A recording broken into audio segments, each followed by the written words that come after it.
Ça, ce sont des images choquantes qui se déroulent au Népal. Et il y a même eu des agents de police du Népal qui ont baissé les armes pour se rendre à la population en espérant ne pas se faire massacrer après le carnage qu'ils ont commis en tirant sur des jeunes manifestants.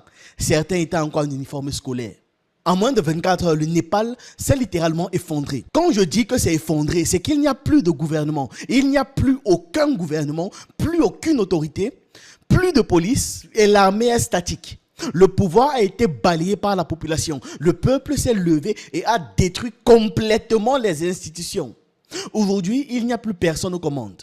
Les bâtiments publics sont en flammes. Les écoles brûlent. Les universités aussi brûlent. Même le grand palais de la capitale, considéré comme un symbole national, est parti en fumée. Regardez ces images. Mais ce n'est pas tout. La colère est allée beaucoup plus loin que ça. Les citoyens sont allés directement dans les maisons des ministres, des anciens premiers ministres et de ceux liés au pouvoir. Et ils les ont éliminés, massacrés. Ils les ont juste exécutés. La femme, par exemple, d'un de ces ministres a été carbonisée dans les incendies. Elle a été brûlée volontairement. Et les enfants n'ont pas été épargnés. Tout ça semble être déclenché d'un rien comme ça, mais paf! Ça a pété d'un coup. Ceux qui n'ont pas eu le temps de fuir en hélicoptère, de se cacher dans les sous-sols d'hôpitaux par exemple ou ailleurs, ou encore de fuir dans les véhicules de militaires, ont été attrapés. Et la foule ne les a pas pardonnés. Certains ont été maintenus prisonniers du peuple. D'autres n'existent tout simplement plus. Le ministre des Finances a d'abord été baladé sur le goudron, sur plusieurs kilomètres. Il a été torturé, frappé, sévèrement cogné.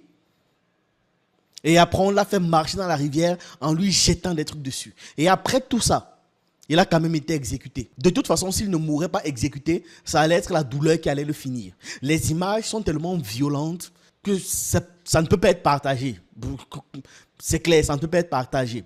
Par contre, il y a plein de ces images qui pilulent sur TikTok et Twitter.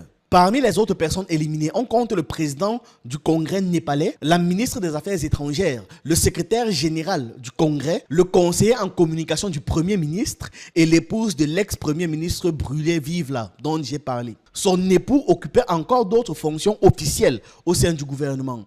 Donc elle n'a pas échappé. Le contraste avant-après démontre à quel point le pouvoir n'est que la masse. Le pouvoir n'est que ce que la population donne aux dirigeants.